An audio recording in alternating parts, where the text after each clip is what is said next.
தமிழ்ல கெட்ட வார்த்தை பேசினா அவங்க எல்லாம் லோக்கல், ஆனா இங்கிலீஷ்ல பேசினா அவங்க எல்லாம் வந்து அந்த கிளாஸ். இது யதார்த்தமான உண்மை.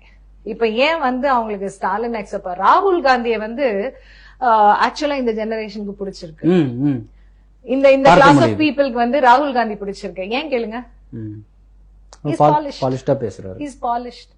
ஆனா இந்த எனக்கு திட்டணும் போல வருது, எல்லாம் மகன் மகள் வயசு தானே, திட்டணும் போல வர அறிவு கெட்ட பிள்ளைங்களா.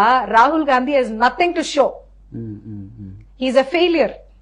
சொல்லுங்க, தொழில் அவர் ஏதாவது பண்ணிருக்காரா, அரசியல் ஏதாவது சாதனைகள் பண்ணிருக்காரா, தன்னுடைய சொந்த வாழ்க்கையில ஏதாவது பண்ணிருக்காரா? அவர் வந்து ஒரு காம்ப்ளெக்ஸ் உள்ள மனுஷன். அவரை சுத்தி இருக்கிறவங்க தான் அவர்கிட்ட உட்கார்ந்து பேச முடியாதுன்றதையே வெளிப்படுத்தி இருக்காங்க. நமக்கு இந்த தமிழ் ஊடகத்துல வந்து அது வெளியில வரல. அவரை செலுத்தி கொண்டிருக்கும் ஒரே ஒரு விஷயம் அவருடைய குடும்ப பின்னணி மட்டும்தான். மத்தபடி he is actually useless.